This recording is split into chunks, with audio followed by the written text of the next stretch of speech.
Yeah, they just want instant damage. They want to be able to actually kill the heroes that this Wisp is going to try to save. I think really it was either going to be the Lion or the Wind that we've seen them pick up a few times here, but I think without seeing that many heroes, they're a little bit more hesitant to go for a choice like that. But very simply, Thunder Predator just take up the Ogre again because, of course, it is very stable. It's very hard for you to ever force that Ogre into a pretty bad position. I think that's where maybe if Alone makes some more appearances to that top lane, we're going to see perhaps Thunder Predator stumble just a little bit, but it just feels like this duo from Thunder Predator is very hard for you to kill. They're just way too tanky naturally, and that's where Lumiere gets a little bit of a free pass. And they take the LC themselves. Okay, second time we're seeing LC versus Mars in this game, and yes, Hmm. Lumiere Ursa.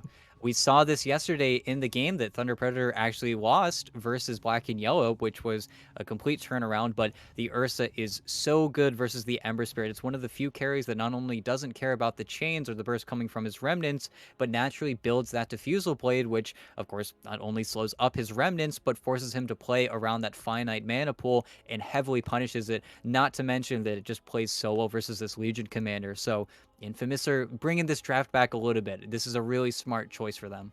That was absolutely one of the better heroes that they could have taken in this position. And as you said, Lumiere on it in particular. It is something that's always just kind of exciting to see because Lumiere, he is known for his sort of strength on those hard farming late game heroes, but also has the reputation for things like the Ursa, things like the Juggernaut that sort of get you going a little bit faster. So, right hero, right situation, right player to handle it as well.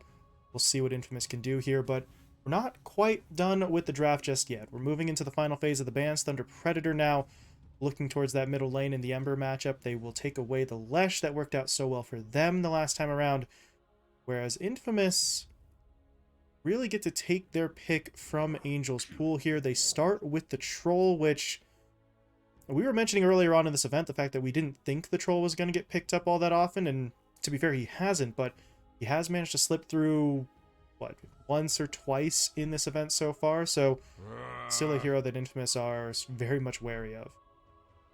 Yeah, and you do have to be concerned because, of course, it plays into that same Ursa matchup. But now, Infamous had the perfect amount of bans here. They take out the Razor, they take out the Troll, they secure the Ursa's game, and now Thunder Predator.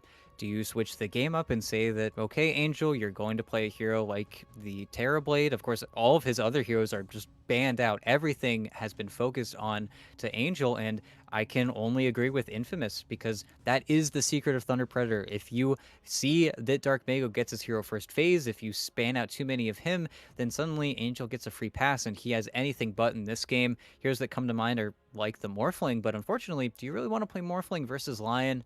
I don't think you really want to do that to yourself. So what is the robust kind of 1v9 hero that Angel is going to want to play into this game? It's kind of hard to find. And they do go for the Okay. Terrorblade.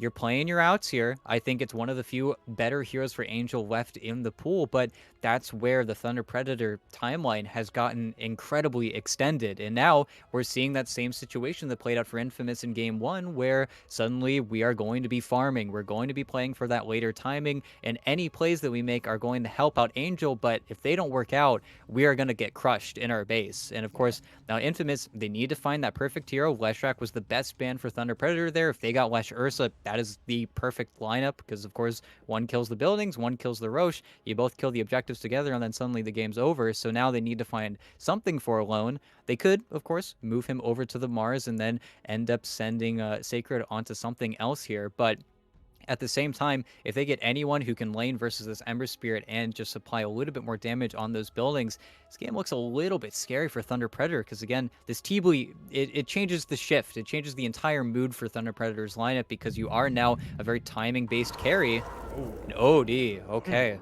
That's different, but that's a classic. Save anybody who gets dueled, lanes well versus the Ember Spirit, lanes or plays incredibly well versus the IO. That's your burst damage right there. And You're dead.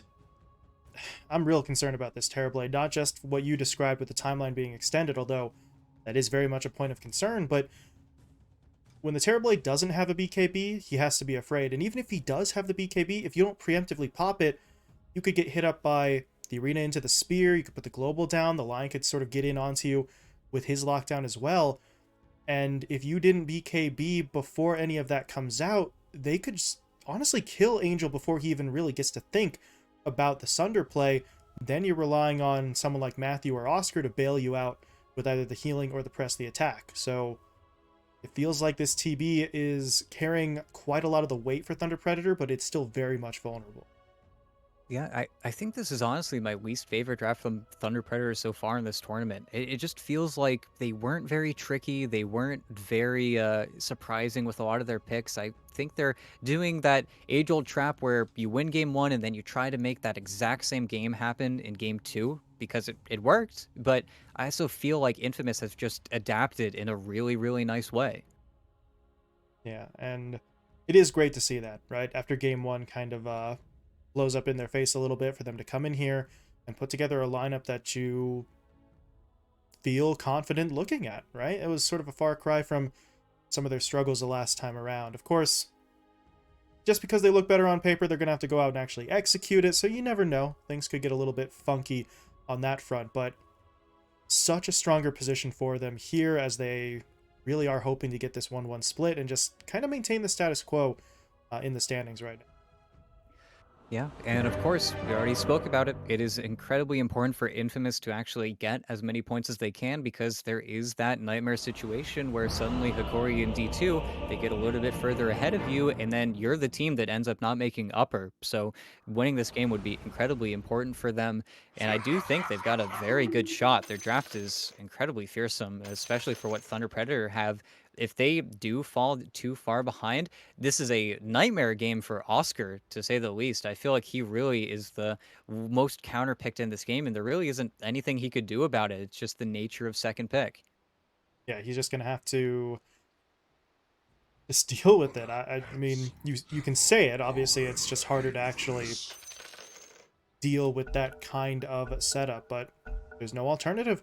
They're not really going to be able to change up the lanes, make rotations early, any of that sort of stuff. It's just going to be get what you can, don't give up too much, don't make mistakes and get yourself killed, and we'll circle back on trying to get you something later on down the line. So it's going to be a bit of a rough one for him, but at least you have Matthew here to try and heal you up a little bit. So, like I said, if you really don't get too far ahead of yourself, don't get too greedy, I don't think he's going to get punished heavily in terms of dying. It's just going to be maybe a lack of last hits for him.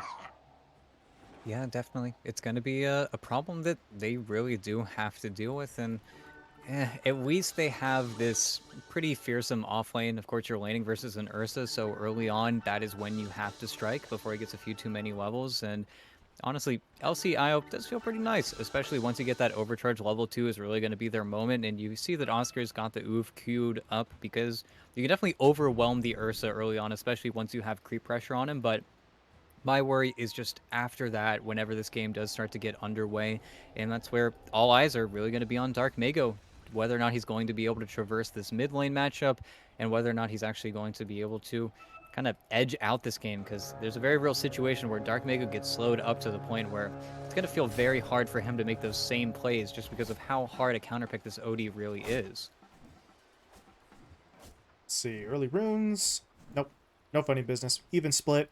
A's able to get a couple hits in, though, with the glaive, so that's going to be some damage and a little bit of insta-steal, but the damage will be immediately removed by the IO with the tether, and by the time the creep waves even meet, that intelligence is going to be given back. But it is worth noting, for the silencer, no curse at level 1, so might have to wait a little bit longer before we can get in there for some bigger harassment, but the glaives are still going to do a little bit of damage, just not quite onto as many targets, but see him already going to work. He's just firing away there, so he's going to try to be as annoying as he possibly can against a lane that, at least early on, shouldn't be able to really punish him in exchange. No, definitely not, but that's where Matthew, I feel kind of bad for the guy.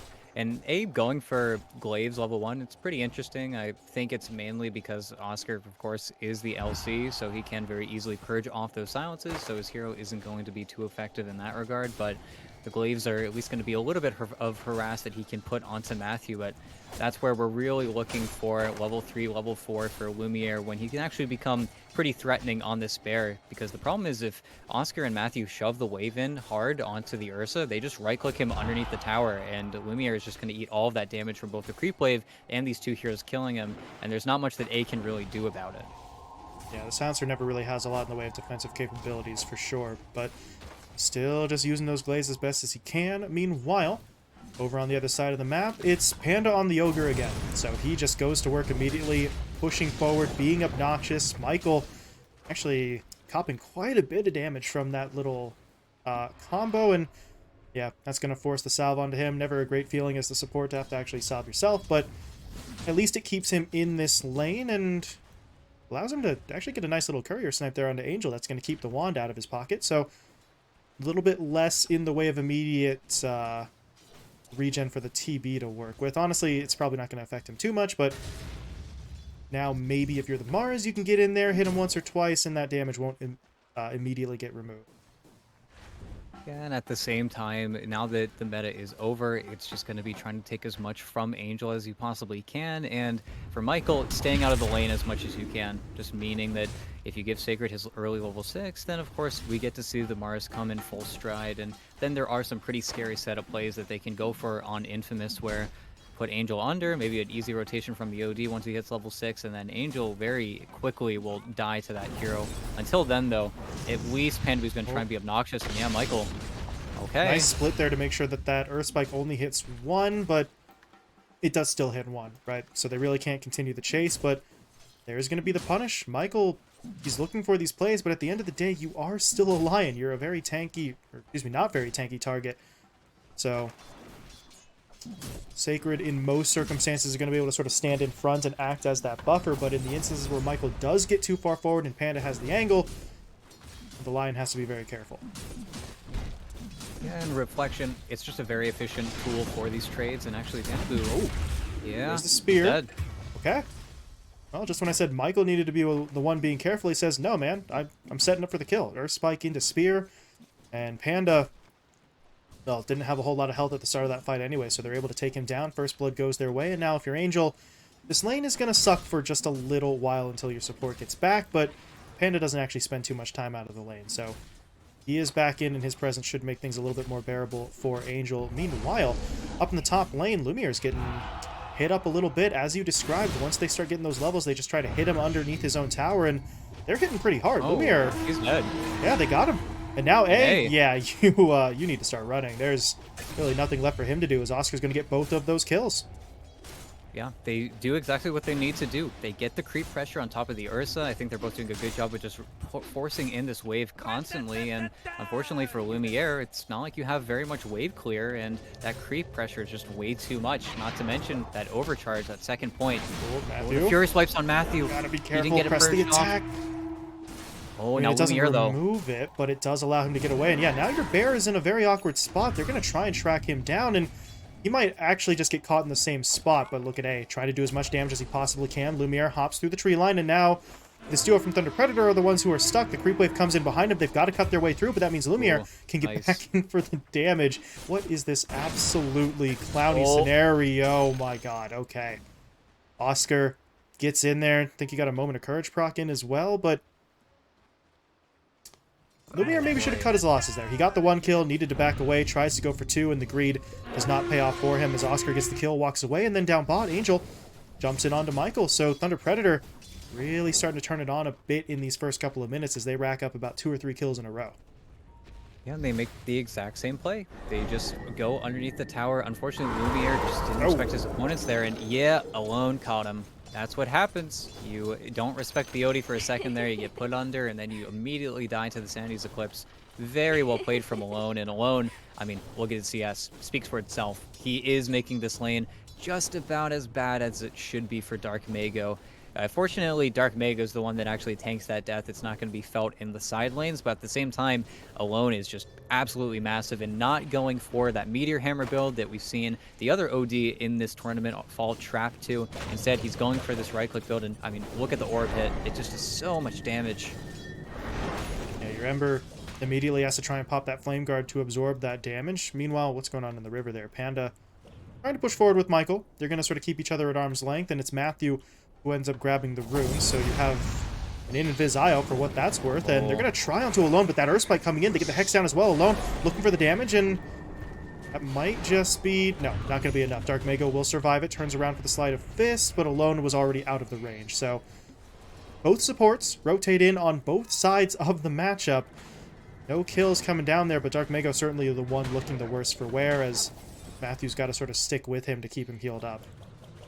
Owen alone. Uh-oh. He's taking a lot of damage, but he should just be fine. But it's really unfortunate. They wanted to make a play on the creep wave dying there, but with the XP split 3 ways, Dark Mago was just maybe 5 XP off from getting his level 6, so there isn't that immediate triple remnant counterplay, and unfortunately for him, it just doesn't really result in all too much. Even though Alone, not the best base regen, is actually forced to walk all the way back to base, but top, oh, Lumiere.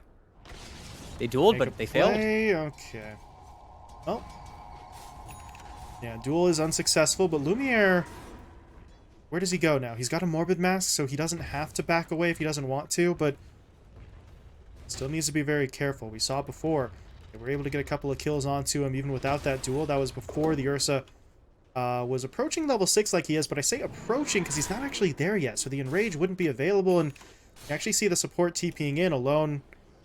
He wants the fight. He doesn't have his ult yet, though, so they might go a little bit too early. I mean, it still lands, but okay. Alright, they're going to give it a go, but this feels rough, and now Alone, look at the TP coming in. Dark Mago wants the fight. Still 10 seconds for the Sanity's Eclipse, but a very well-placed Earth Spike coming in from Michael. Breaking that up, pushing 2 of those heroes back, but Osir goes in for the duel once again. This time they'll be able to get it, as Alone will fall. And now, that's not the wraparound that he wanted. He gets a little bit of damage, but that reveals his location, and Angel decides he wants to be a part of the party as well, comes in with the meta, and picks up an easy one.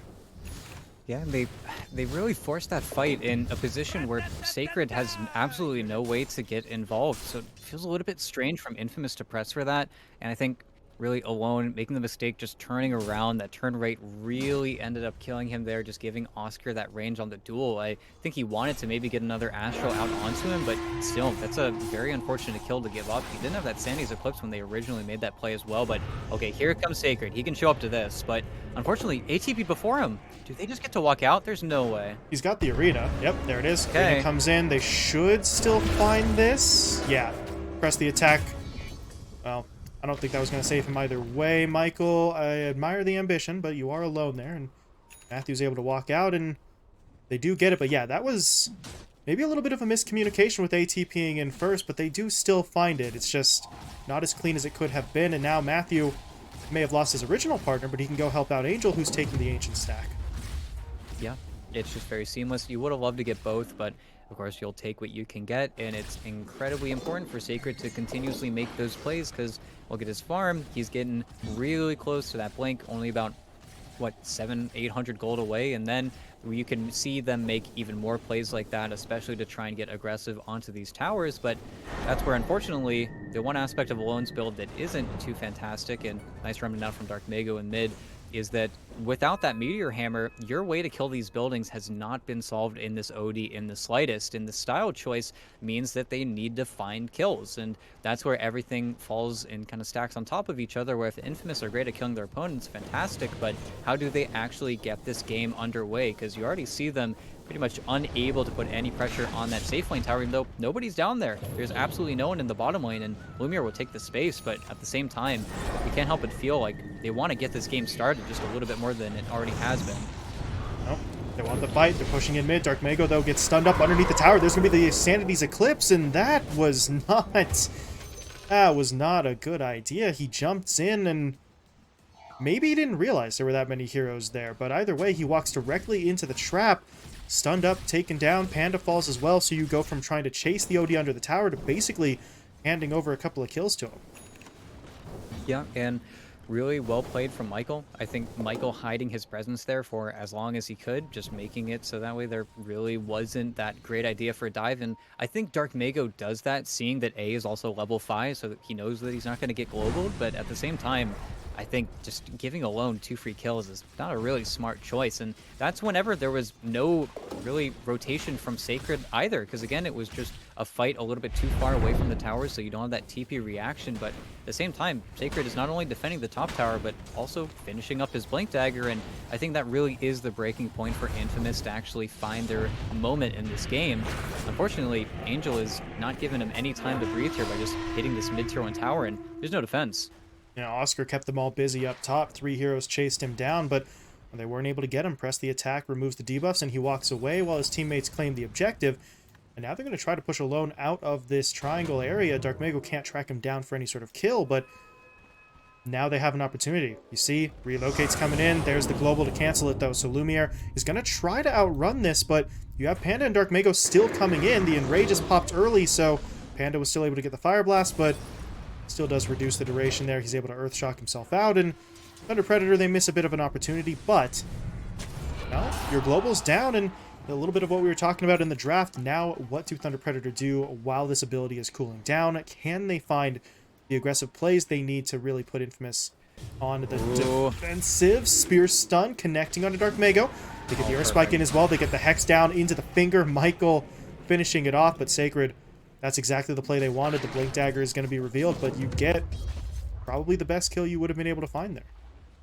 Yep, and I think that's where Thunder Predator, they're really waiting for this Blink Dagger to be completed on Oscar. He's going to have it in just a few creeps here in that small camp, but at the same time, that's a pretty annoying kill to give up because you die. Of course, you get the finger traded out, so you're not going to be too upset with it, but now they got to get over to towards this mid side of the map, and they might have scouted out if they clicked onto Sacred, but there is a Mars Arena here still with a fresh blink, so if they get a little bit too far forward, these supports on Thunder Predator could just die. Unfortunately, already placed the ward there. They know exactly what Sacred is trying to do, and I think A is walking over with the sentries, so they are going to kill this ward in just a sec here, but they do know that the play is more or less dead at this point. Yeah, get the D ward down, try and take those eyes away, but you've lost your opportunity to make the push, and this is where things get a little bit interesting. Infamous, obviously still in a solid spot, but if a play like that misses, Angel was farming up the whole time. So that TB is always going to be a concern in the back of their minds as they jump in looking for the dual mid. They get in onto the OD. There's no one here to back them up. That Earth Spike, it's well-intentioned, but it's off the mark. Doesn't hit onto anyone, and now they know Michael's there. Dark Mago wants to try and track him down. Needs the Searing Chains, though, and looks like actually they are thinking about shifting directions, because I think they did catch, yeah, a glimpse of the Mars. They don't manage to catch up to him, but if you keep on chasing onto Michael, maybe the Mars can get in there for some sort of Blink Arena play, and you sort of end up getting caught unaware. So they'll take what they get, and what they get is pretty damn good. A quick kill onto the OD, a dual win for Oscar, and a chance for Angel to push out the Tier 1 tower top. Yeah, and that's where once these team fights actually do start to get underway, if they can find that immediate duel onto OD, then OD can't save himself. It's not like he can get that Astral while he's getting hit up by Oscar's spell, and that's where we need to see, I think, a little bit more coming in from Lumiere. Did pretty recently finish up that Diffusal Blade, but that's where, unless the Spare is really getting active and putting pressure out onto the map, they can afford to just immediately focus down alone. He also changed up his mode. He had the Shadow Blade queued up for quite a while, but goes for the Dragon Lance instead, and this is pretty smart. They could just immediately go into the pit, and I think that's what Lumiere is considering, but they'll try for a pick into the triangle first. Unfortunately, this has already been farmed. It's already cleared out, so the refocus over to the pit is pretty smart, and I'll be honest, I don't think Thunder Predator, even if the opportunity was given to them, would want to make that rotation. First Roche is just a little bit too hard for anyone to contest versus the Ursa, even though Pandaboo might be testing the waters a little bit here, and Lumiere is just getting bashed over and over again, but yeah, they don't want this fight though. They want to get out. Oh, okay. They're going to go in for the duel onto the Soundstick, but know. they didn't get alone. He puts his teammate under. The fight will turn immediately, and that, yeah, the second Panda starts getting hit there, I think that's time for you to just back away. But Oscar, the only thing I could really think of rationally is that he thought Infamous's cores would still be in the pit for a little bit longer, so his Blink duel could quickly kill off A and then they could back themselves out, but that very much was not the case. The Ursa could finish it alone, so the OD was able to sort of take a few steps closer to that engagement, and obviously we saw that Astral just saves A and shuts down Oscar's play. Yeah, and I think the idea there, right, is that if you take out the global, then the rest of your teammates can supply the damage, and hopefully you get the kill in before that Astral actually comes out. And Watch unfortunately, this. Pandaboo is just way too far forward. They would have loved to get Dark Mago instead, but at the same time, just playing a little bit too close to Infamous's vision. That's the second time where I think they get a little bit off the beaten track, where even though they don't have this tier 1 move out of this area, they give another pretty nice kill. Unfortunately, I think A is just going to get murked here. And Alone, okay. though. Drop down the ult. They don't get Angel, though. It's on Oh to Oscar no. instead. Now Dark Mago's in the sun. What did he just sunder? That Sunder really did not move the HP bar much, but hey, you know what? It's still going to work out for them. Dark Mago got in, Alone taken down, Sacred Dead as well, but now he has no mana to get himself out. Matthew is going to look for the reload. Oh, And... got it. You're dead. That's living on the edge right there. One more hit from the bear would have taken him down, and yeah, you tip Matthew for that one because I'm pretty sure he's dying now. Can he get a tether away? Oh, he had a blink. It still might die. Yeah. Okay, yeah. They'll still get Matthew, but it's going to take him a little bit of extra effort there. But honestly, Matthew, he doesn't care. He got his teammate out of there. Dark Mago really, truly was dead to rights. But he's able to just yank him out, and they'll take that. Good play from Thunder Predator, trying to sort of fight around the edges. Get in there while Lumiere with the Aegis wasn't available. They get 3 kills. Yeah, and that's where I think Angel actually ended up sundering Oscar. That's why it looked pretty scary for a second, because Oscar was actually at a much lower HP until he actually got that press the attack off. But at the same time, you don't lose Angel, you don't lose anyone, and you do just get more time to farm on this Terrorblade. And that's where, again, Infamous, who I don't think have really done a good job of putting pressure on a lot of these objectives, as kind of an inherent issue of their lineup. Unfortunately, Dark Mago is going to get blink hexed and cleaned up pretty quickly, and so will Pandaboo, dying over to Alone. But you need to start rolling a lot of these towers, otherwise Angel, who's almost got a full Scotty, is going to show up to one of these fights, and then suddenly, I don't know if you can actually beat him. Yeah, we saw in that engagement around the river, the Sanity's Eclipse was dropped onto the TB, and then Sunder Shenanigans aside. Prior to that point, the Sanity's Eclipse took out a third-ish. It wasn't quite half of the HP on the Terrorblade, so maybe if you're hitting him up with the Arcane Orb, that changes things a little bit, but you don't really have that ability to just instantly break through the TB, and he's only getting stronger as this game goes on. So Infamous are going to try and do something about it. They're moving into the jungle, but Lumiere doesn't have the catch potential right now, and now he's given up his position to a Thunder Predator lineup who have the numbers to try and make something happen, but A is sitting on the global. He is going to pop it there. They'll go directly in on the Dark Mago, and the Finger of Death is just going to be deployed. They're not taking their chances with that kill. They just want it immediately, and then they can back away. Yep, and it's unfortunate for Dark Mago. Of course, he's still going for that Maelstrom. He's not going into the trap of being an Ember Spirit with a naked Yule Scepter, and then suddenly you don't get to play the game. But unfortunately, until you get that BKB, you aren't going to feel too happy with yourself, and that's where really the only core on Thunder Predator is Angel as of right now. And actually, they never left, so Pandaboo. Now the arena doesn't actually catch Matthew. It hits an illusion instead. Matthew, though, still dying as the relocate won't come out in time. Oscar, though, went for the duel onto Alone, so maybe they can turn. Angel popping that meta, going in, but they don't get the kill. Alone still alive, and this is all going to just go to hell. Alone does eventually die, but, well, they lost Angel. I guess they burned out the Aegis on Lumiere, so that's something, but now Oscar's going to get picked off, and it really does not work out. They had to take down that OD in the duration of the duel, and when they can't, the problem is that they don't even have the option to fall back. They are stuck in the fight. Yeah, and well, that's your one death, Angel, that you're allowed to have, but anything going forward is now going to result in really that decay and that damage onto your towers that will start to eventually bleed through, and it's something that Thunder Predator can't really afford. Of course, immediately after that fight breaks out, you see him queue up the BKB. He knows the kind of game he's in. If he just is able to BKB hit there, then Michael doesn't get nearly a nice Earth Spike, because without that Earth Spike, I think everyone might actually just die to Angel because he does have that Scotty slow. But unfortunately, whenever they also didn't have Dark Mago there, they just got caught a little bit too early. If he's there to output DPS in that fight, I think it honestly looks a lot closer for the TB. But unfortunately, now we're just going to need the farm. And farming isn't bad on the Thunder Predator side, but that's also where I am a little bit concerned with how big some of these infamous heroes are getting. And that was a fight before a lot of these big items. That was before Ursa Blink or this almost full Shiva's Guard that Alone is about to have. And that's where the fear of getting one-shot by the Sandy's Eclipse is actually going to be in the back of your mind, especially for Oscar, who, again, we're seeing the offlaner get put on the back burner in terms of his item progression. This BKB feels like it's going to be ages away. But the BKB is such a necessity now for all of those cores on the Thunder Predator Mega side. bottom again. They have him. They've got the Hex. They've got the stun. They need the Not as follow-up, clean. though. Sleight of Fist is going to be there. He's going to jump to the Remnant. And the Spear from Sacred will miss. So Dark Mago able to dance his way out of that one. And, well, if you're Infamous now, you got to be a little bit careful. You've used that ult on the Silencer. You no longer have the Global to fall back on. So could be some sort of counterplay out from Thunder Predator that they need to be, I was going to say maybe wary of, but actually Smoke is 5, so they're going to look to force a fight here even without the Silencer's ult, and see where it is they go. They're moving towards that west side high ground right now. There's no one here, but if they continue to the north, they could potentially run into a trio of Thunder Predator heroes who may not be ready to deal with them.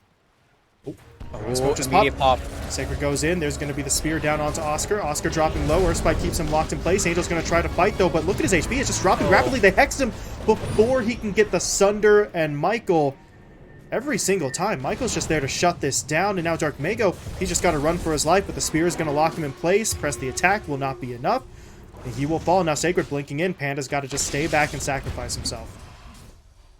Man, they just couldn't get control of their high ground. They have the ward. Of course, they didn't know until that smoke did get popped, but that was just the perfect reaction there. The perfect chain stun. And I honestly think that if that spear doesn't connect onto Oscar, it just connects onto Angel, then maybe that looks a little bit closer because the TB gets immediately pressed the attack. The spear doesn't end up sticking for all too much of that duration, but instead, everything just got kind of ripped apart. And man, Michael keeps finding his man. And if he keeps finding his man, then unfortunately, that's your second death on Angel, and every single death is just more against you. And Oscar, he's caught. He's just banished. And no relocate, or he's going for it right now. Okay, there you go. There's the precast, but they're going to look for this IO. You know he's looking for it, and they see it, I think, with the vision from Alone, so can only imagine. Yeah, Michael's already posted up here. There's really no one for him to jump to either, so yep, Matthew will be sacrificed. He was able to get a core out that time, though, at least. So but the relocate play does still work, but Thunder Predator now, more so than they were before, they're just desperately trying to hold 4 BKBs. They can finish them off. Maybe that's enough of a game changer, especially for Angel. As you said, that second death really is the one that particularly stings, but he needs a magic immunity. Otherwise, the Hex just prevents the Sunder. He takes too much damage, and your fight is just non-existent. So they've got to try and draw this out as much as they can, but over on the other side, you see Infamous. They're pushing for towers. They want that tier 2 bot, so they recognize we really don't want to sit here and let them farm up those big items. We would like to take as much advantage of this opening as we possibly can.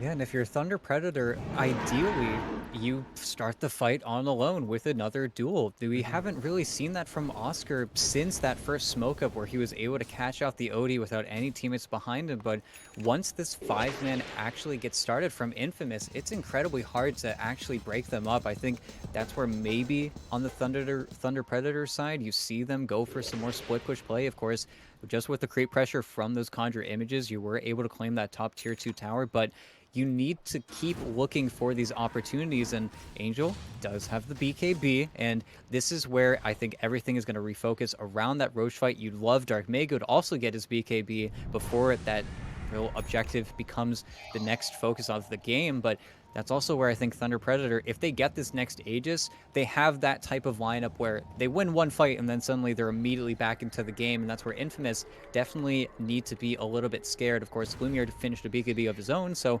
needs to be even less scared of the few disables that they do have on the Thunder Predator side, but that's still where the objective doesn't change. If you take out Angel before this BKB, then this game is just blown wide open for Infamous. Full 5-man smoke from the Thunder Predator side, so they're going to go hunting. The question is, where do they go? Right now, the answer is the wrong direction. They pushed east instead. They'll now try and make their way back towards the pit. Starting to run low on time, though, but the scan will confirm there's someone here, and they're just going to go straight in. They do hit up Sacred first, but someone needs to get eyes on Alone. He's not actually in the fight, so if they could confirm that, Well, they might have actually looked to go in there, but without that confirmed vision, they don't want to take the risk. They will back themselves away, trying to set up on the high ground. Sentry down for now. Would love to see the Obs Ward thrown up there as well, but gonna get it just yet as the two sides have kind of swapped places. Under Predator on the dire half of the map, while Infamous are gonna set up in this west side high ground, and Roshan has now respawned. So once both teams can figure this one out, everybody knows Roche is back up. That is absolutely the focal point here of the next a couple of minutes, depending on how long this stalemate could last. As Dark Mego, Searing Chains, but there's Michael in for the Hex. They need to be able to save him. The Global does come out, though, and Angel, well, he doesn't want to pop BKB, which means Dark Mego falls. Now Angel will pop the BKB and look to push in for the fight. Oscar trying to come in as well. The Finger of Death was deployed. Not going to be enough to take anyone down, but Matthew is dropping on the back line. Lumiere's trying to bring him down, but look at that. Scotty slowing him up. Matthew not going to get taken out just yet, but the reinforcements are rapidly dwindling at this point. Oscar has fallen. Dark Mego actually bought back and died a second time, so Angel really is alone here. And I mean, I know it's not as easy as just saying it, ET, but we laid out what the game plan needed to look like for Thunder Predator to take this fight, and it seemed like on every major bullet point they almost did the exact opposite, and see the results. They lose that spectacularly. They got a kill onto Lion, and they lost 6 heroes. Yep, it's really just disastrous execution. Unfortunately, he has to pop the BKB, runs into the stadium because his projectiles are getting blocked. The stadium ends alone, doesn't die in the duel. They don't have any escape plan at that point. Matthew tried to go for the relocate, so at the very least, Angel gets out there, but during his entire BKB, he just didn't find any kills aside from the Lion, and Michael almost sacrificially did have to lose his life there just to find the final disable onto that Terrorblade, but that's where no one else was ever under any threat, and Dark Mego even was able to nab an illusion rune before that fight, but I think getting that close to the Infamous lineup, he was just not respecting, again, their vision and their immediate disable onto him, and Dark Mego kind of just throws away another situation where I think they could have posted up a little bit more, and I think that's where the Infamous supports are just doing way too much for their lineup, and right now, at the same time, the cores on Thunder Predator, aside from Angel, just aren't really playing their role. They're not really getting up to speed here, and that's where I think Infamous, they'd have to back off a little bit. Their lineup is still not good at taking a lot of these objectives, but they need to really wait out and get a few more items here because the gap is not even close. It feels like anything that Infamous do is just going to be successful at this rate. Yeah, and just to sort of heap even more praise upon his head, Michael starts that fight, blinks in, got that sort of initial round of lockdown onto Dark Mego that allowed Infamous to sort of push forward for the full-on engagement. So this line's just playing out of his mind. 4-2 and 19 is an exceptional stat line, even for a core hero, and Michael is your position 4 support. So he is doing fantastically right now. Large part of the reason why Infamous have just always seemed like they're in control. And speaking of control, they want even more of it now. They're looking for that first high ground break as the top lane really is exposed here, and there are very few heroes back in position. Oscar and Panda are going to arrive. Matthew's coming in now as well, but it's just a little too delayed, and what fight can you take here? Sacred is too tanky. Lumiere's got an Aegis. Yeah, there really is no fight, but they still do have to TP the heroes back, because if you don't present any semblance of resistance at all, Infamous just keep on pushing forward. Yeah, there's not really that much they can do, and, well, what do you do now? You are probably going to march towards that bottom lane. They're actually pinging out Angel, which would be disastrous if they actually find him. Nice scan from Thunder Predator, knowing that Angel is going to need to look for an exit strat pretty soon here. Yeah, clipped on A, and, oh, okay, Angel. He really doesn't want to be forced. Okay. A little bit risky, but I think with this high ground ward, they know that there's not too many heroes that can actually connect in time, so saves his BKB, but still, we're still in a game where it feels like Infamous have all this time and all this map control, and I keep on clicking on Oscar, and I think he decided to go for the Aghanim Shard right before he goes for the BKB, but every single time I look over at him, it just feels like his gold never changes. It feels like there's no place for him to actually go on the map to find these very important and key items. And Dark Mego, he's doing his job. He's trying to cut a lot of these waves and finding his farm all the same, but, oh, Angel. Uh-oh. There's going to be the jump in. They get the spear down. Press the attack, though. Comes out. Global's going to be immediately removed by the BKB, so Angel is making his retreat. Needs to be able to get back in the base with the spider legs. Will be able to do so. Lumiere, though, hopped over the wall. But, yeah, who wants to fight the bear? He is very angry and he has 2 lives to work with, so nobody wants to deal with that. However, you pull back. Angel was in a rough spot, and while that was happening, BKB purchased up on your Ember, so the situation's still obviously very bleak if you're Thunder Predator, but you're starting to get some of that magic immunity. The LC with the shard was able to make a play there to save his teammate, and I mean, really, that's kind of it. I guess he's got a blast rig, so if somebody hits him, he can be a little annoying, but there is still a role to play for that LC, even if it's just sit there, wait for your press the attack to save Angel, and then back off. Yeah, it's kind of hilarious. I think the main reason why Lumiere has the MKB queued up is probably just because of the blast rig. It's kind of crazy an item like that, a neutral item, one that you get for free, could force a decision like that out of one of your actual heroes in the game. But Lumiere is also just hunting unsuccessfully, unfortunately for him. But it's very sad, I think, that play top, just because A's global is just a second behind, because that really was just the lead-in from Oscar that actually ended up saving Angel, so he got his own BKB off, but they're smoking on Angel Silver Edge, so if they find either the Odie or the Ursa, Silver Edge is one of the best items versus Ursa, because you do kill that Fury Spike from Sacred. He has a Jumping BKB, onto him, though. they get the duel Oh, he down. got greedy. So greedy. Didn't see Oscar. They don't actually get the win, but honestly, at this point, I don't think you care. You get the kill, it's into Angel's hands, and now Sacred. Also, speaking of greedy, not only did he not pop the BKB, he spent most of his gold, so he doesn't have buyback right now, but Matthew, oh, the rest of the team goes left, he goes right, he'll pay for it, as Michael blows him up with the Finger of Death, and now, well, this turns into a very strange scenario, right? Not 5v5, 4v4.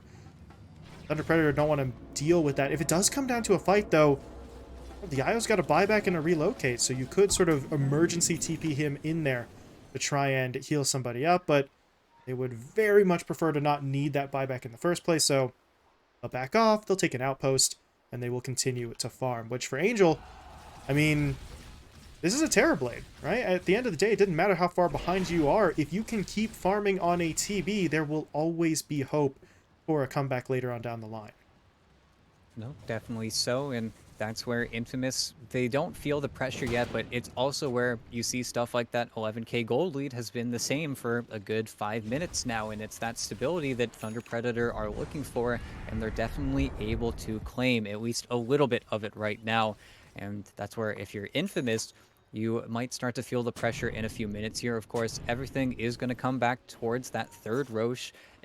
Unfortunately for Infamous, it is that game plan where if we ever win a fight, if we ever get an Aegis onto Angel, then suddenly the game is completely in their ballpark. It feels like they could very easily just megas you if they do get the opportunity, where Infamous, they've got to keep on killing their opponents. It's that same dichotomy where one team needs to kill their opponents 50 times to actually win the game, where the other one needs to kill them 5 times, and then the game looks very bleak. So we'll have to see how they really kind of move past that issue, because I really don't know. Angel is just steadily gaining more and more power, and this is what he does. He just kind of puts the game in his own field and then carries it for you, and he's got an Elven Tunic, no less, so this MKB is going to be incredibly important for Lumiere once he actually gets it, and that's where, if this Roche responds in 35 seconds, could heavily favor Thunder Predator for that matchup specifically. Yeah, they won't have that evasion to just sort of break through, so Angel's going to be even stronger, and well, it just feels weird for Infamous, and we've talked about this before in a couple of the matches in this Pro Series. There is always that fine line between biding your time and dragging your feet, right?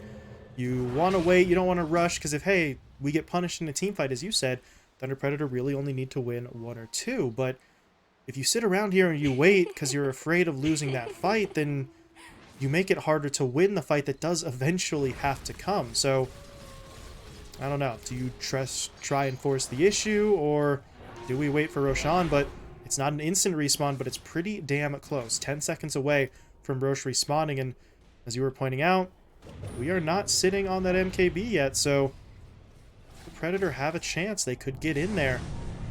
Of course, they have to scout out that it's respawned in the first place. So it looks like Sacred's going to get that knowledge for the Infamous side, but Thunder Predator don't know it yet. Angel has buyback as well. If he really needs to use it, he actually just bought a full Hurricane wait. Bike. Okay, Yeah. sure. but no buyback now for him. Of course, I think he makes that purchase knowing the kind of position he's in, where if he can actually hit a lot of these heroes, and nice scan. Are they actually not aware of this? He didn't send an illusion into the pit from before, so maybe they're just not aware of the timer. Can't. Well, okay, that's unfortunate because now they have to clear out of their own triangle because Infamous are just going to run at you without really any risk. And man, what a missed opportunity from Thunder Predator. They just simply didn't know. I truly find it hard to believe that they just lost track of time, but that's the only explanation I think we can give there, because you have Angel. You have just a free illusion to send towards that pit, and... Oh, he's got to be careful. They're coming here. Michael, they've got the lane ward. Angel, don't get greedy. He's going to need to back off, but Matthew, look at this. He's just sort of playing back. Might just need to go for the relocate out. They're actually not going to do it. He didn't precast it, or maybe he did, and actually, no, it's not even on cooldown, so it didn't get canceled, and that's just... backbreaking. Because, as we mentioned earlier, he bought out for the Hurricane Pike on that TB. There is no buyback here, which is going to allow Infamous to really just go straight in for the buildings. This lineup is still not great at hitting objectives, but without the TB, they can't fight back on Thunder Predator. So, you may not be great at it, but when you have this much free time, you're going to get it. Yeah, and you couldn't have asked for a better time to kill because you have the carts that are just going to accelerate even further. Of course, Sacred gonna pop the God's Rebuke, gonna hopefully try and keep any of these alive, but I guess he's afraid of the counter initiation as well. But look at Lumiere's positioning. He's looking for anyone, but this is still just gonna be more or less a guaranteed melee racks at the very least. It still is very obnoxious for them to just play the game here. You see how much damage Lumiere is copying, but I don't think there's any way they kill this Aegis, and then you still need to be incredibly scared of Alone. Oh, do they actually back? Okay, they might be valuing... Okay, they want to value the fight with Lumiere as opposed to just throwing it away for a melee Rax, because, again, they know that they need to win more fights. There is always going to be another Rax here, and, okay, 10 people are smoked right now. They're going to... Oh, they're playing on this ward. Thunder Predator are surging towards this area. If they deward it, they know exactly where they're playing, and Michael popped. Yep. Can they make the move? Angel's going to lead the way. He wants to get onto Alone first. They're going to be able to blow him up. They get the duel down. OD getting caught. Can they keep him alive? He's actually still not dead yet. In fact, Matthew, he dropped low. They'll take him down. Alone does get taken out. Exchange though, and look at Angel. Going to work. Dishing out the damage. Looking for any kill that he can get. Trying to go onto Lumiere. Hoping they can burn through that Aegis now. They will be able to do so. Now they turn their attention onto Sacred. The Global Silence will be deployed, but with the right-click damage out from the TB, it's not going to be enough to matter. Lumiere, though, back up and into the fight. Trying to get onto Dark Mago. At least going to be able to bring him down, but with the Scotty slow, he has to bail out. He is going to be able to make it away. And now the fight will come to an end. Oscar falls. Panda will be taken down. The only reason, though, that comes to an end is because they from Infamous. They didn't want to get caught out, but now they're going to get caught out anyway. Michael is going to blink his way forward, getting the stun onto the TB, who no longer has that magic immunity. And I don't think Matthew can help. He's not tethered up. Finger of Death comes through. Sunder, though, from Angel, going to allow him to continue fighting. He'll take Lumiere, but they will finish him off eventually. No buyback from that TB. And it cost him quite a bit, ET, but Infamous managed to win that fight. But now we come back to the problem with them pushing objectives. Without the Ursa, it's an even weaker push, but very few, actually not very few, no buybacks on Thunder Predator either, so they should at least get the tier 3. Alone, he's going to split off here, but this is very slow, but he should be able to get it. Yeah, and I think... Hold up. Yeah, they do It's buy... enough. Oh, that's going to save all the racks. He was maybe a few gold off. He had to actually wait for the passive gold to help him afford that buyback, but you save all the racks. Of course, now a win condition presents itself for Infamous. If they kill the Terrorblade again, then they just win, but good luck doing that. That was the first time we actually saw Angel able to right-click anyone in this game, and there is still this monster situation where the Terrorblade is incredibly hard to deal with unless you dump absolutely everything, and without that double Sanity's Eclipse, unfortunately, Alone didn't have enough damage to find that initial burst, as well as Lumiere showing that he cannot exist in a fight where Angel is just constantly right-clicking and slowing him up with that Scotty. So this game is far from over, not to mention with the buyback already used on both the Mars and the OD.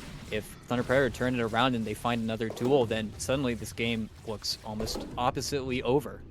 Yeah, that duel onto Alone was so big for them. It forced out the buyback as well, and that is the thing that if you're Infamous, you have to be a little afraid of, right? Buybacks on Thunder Predator, very thin, and as you said, if you kill off Angel again, that could very well be the game. The problem is, you used pretty much all your buybacks, except for maybe a couple of your supports, to go in for that second round of fighting that won you the fight in the first place. That option will not be there the next time around. So you have to do it cleanly on the first attempt. As Sacred, speaking of attempts, he's just going to jump the high ground. They got the Hex though onto the TV. The Global Silence comes through. The Finger of Death is there. Angel not going to be able to get the Sunder. He's dead, and that is almost certainly going to be, I mean, just about the game here. If Infamous can close out this fight, then that really should be the end of it. The two supports will fall. Dark Mago falls back alongside Oscar, but I don't really know what this duo can put together right now. It should just be full steam ahead for Infamous. And yet again, watching a team with Ursa trying to end, and GG. okay, Matthew's not going to make us GG. wait, but what a really tight game from Infamous, and they really felt the pressure there towards the end, feeling like if we don't kill this TB, then we are going to lose, but they did it. They actually were able to find that burst damage, man. But, of course, the one to lead into everything, it is Michael. Michael found so many paramount kills and picks, just really pulling apart everything that I want to say Thunder Predator had going for them. They were just so successful in every single initiation and put a lot of that pressure onto the Lion and off of your Mars, who was able to really hold and place a lot of those arenas in very difficult positions that Angel had to force himself into. There are so many times where you start off with the Lion, Sacred puts the arena up afterwards, and then Angel has to dive into the arena using his BKB way earlier in the fights than he otherwise would feel comfortable with, and then he gets picked off after. And then finally at the end, they're just having that win condition present itself, and then they immediately pounced on it, and they did the play where they placed the vision beforehand, where they had a slightly successful fight, and then they just find that jump. I mean, Michael just played out of his mind.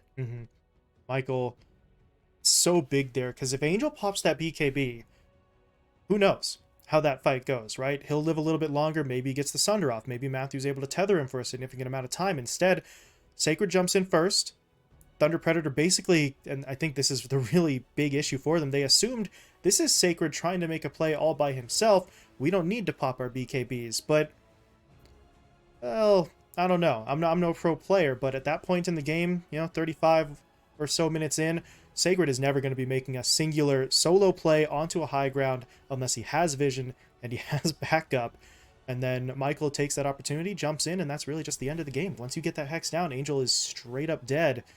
And it just feels all the more frustrating for a game to go to that point and for the only hero that you could not afford to lose to die without ever having used the Sunder or the BKB.